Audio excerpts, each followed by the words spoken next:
Good morning to everyone. So myself J. Gerald John Brito, Assistant Professor, Senior Grade, Department of Mechanical Engineering, Ramco Institute of Technology, Rajapalayam. So today I am going to take a topic on two-dimensional vector variable problems, axis symmetry. So it is a main important topic in the two-dimensional finite element analysis. So we will discuss in later. So generally, what is axis symmetry? That is very important. So at name indicates the geometry or material property or domain of the problem should be symmetrical about the any one of the axis. So that is the meaning of axis symmetry. So here you see that the axis symmetry of solids or solids of revolution, both are meaning same. So even though their three dimensions are comparatively large, so all the three dimensions is large. So again we can consider as a two-dimensional technique, because in previous lectures I have mentioned that if you are considering plane stress and plane strain, so the one of the dimensions should be very large compared to other two dimensions. But in this case, all the three dimensions are very large. So even though it is very large, due to the symmetric nature, so we are considering as a two-dimensional problem. Okay, so how we can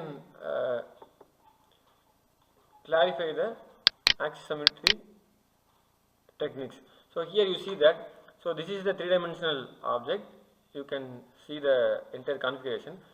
So this is the axis of revolution, Z axis. This is the radial direction. The pressure is acting inside the component in the radial direction. So the geometry and the loading, everything is symmetrical about this Z axis. So that's why we are call it as a axis symmetry problem. So if you take the small element from this, you can see this a small element. The pressure is acting inside the element. That is the uniform load. Again, you can simplify the small thing. So here you see that this is the axis. Based on this axis only, we are considering a revolution of solids. That means axis symmetric solids. The geometry is symmetry. If you take the distance, between, so for example, if you take the distance between these two is equivalent to this distance, so that's why we are calling as a axis symmetry. The distance between these two, the geometry, everything is symmetry about this axis. Loading also symmetry. So the uniformly distributed load is acting throughout the wall and also internal surface. So in this case, we can directly consider as a axis symmetry.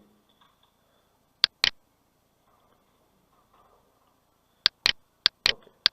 In next case, so the Z axis may be considered as axis symmetry, and any point in the plane perpendicular to the Z axis will be represented in a polar coordinates. So this is very important. So because in previous all the topics we have considered as a Cartesian coordinate system or local coordinate system. So here we need to consider a polar coordinate system, because so it is a circular geometry, and also the load is acting internal pressure. Okay, but the best example is cylinder. In household applications we are using gas cylinder. So inside the gas cylinder, all the internal walls are subjected to a pressure. So that is a uniform pressure is acting throughout the wall. So it is a circular geometry. That's why we are giving coordinate system as r and theta. So this is the plane, okay, r and theta. The vertical axis is z. Okay, that's what we are having. The perpendicular plane of z is r and theta. Okay, that is the meaning of polar coordinate system. So if you apply the load through the internal pressure, the entire element can be twisted. Okay, small amount of angular deformation may occur. So that's why we are mentioning theta. Okay, that is the indication of r and theta. Okay, one more thing. So in some cases, if you take the perpendicular plane, okay, we need to consider r and z coordinate system, because in base plane we are saying r comma theta.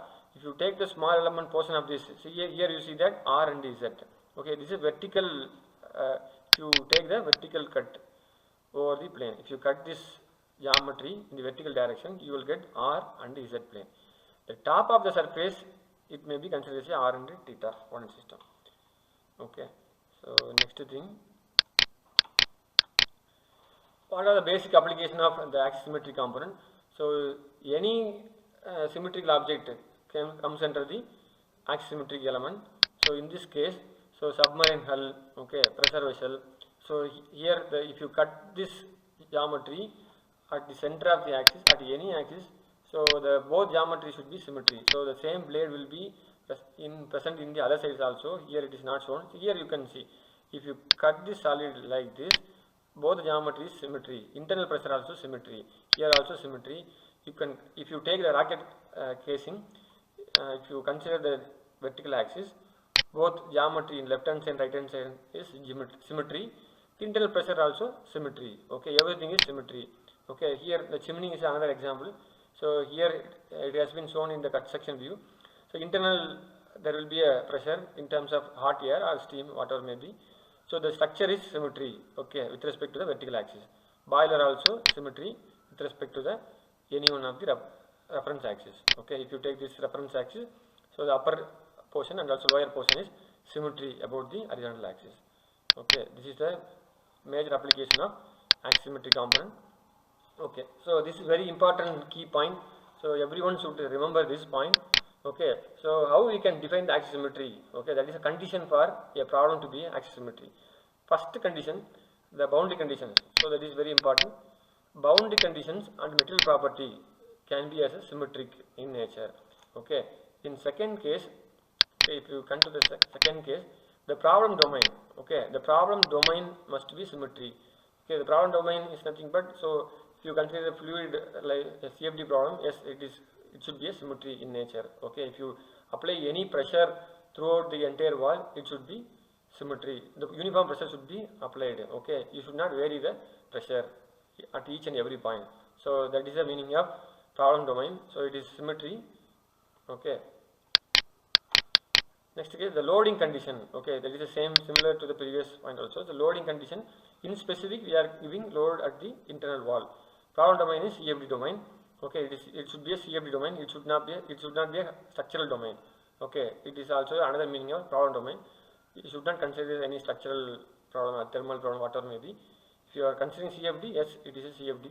Okay, so the problem domain is same. That is fluid-like problem.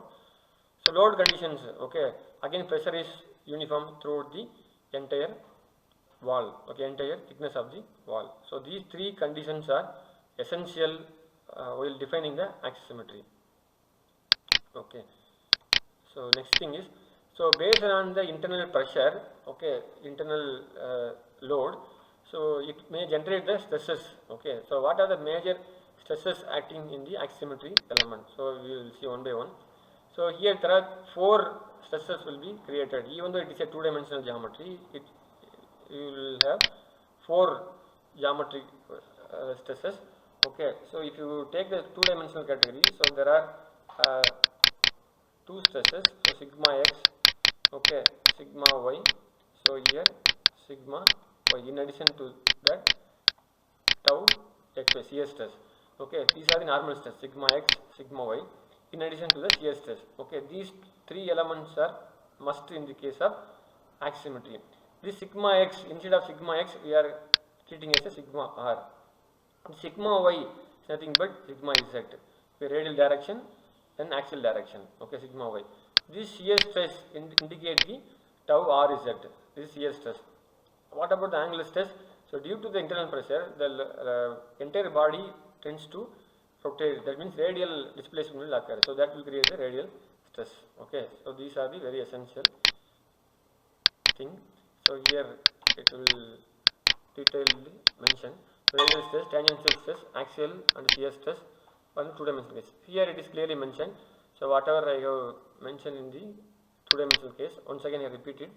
So if you take I clearly draw. So if you take a 2-dimensional, so that's what we have taken here. So a small portion of the element is taken from the entire solid. Okay, if you take the stress value, it is acting along the perpendicular to the plane. So it is sigma y. So here also sigma y, left hand side sigma x. These two are the normal stresses. So accompanied by shear stresses. Okay, tau xy. It is for Cartesian coordinate system. The same is applicable for here. Sigma x is nothing but sigma r. So sigma y is nothing but sigma z. Tau xy is the shear stress.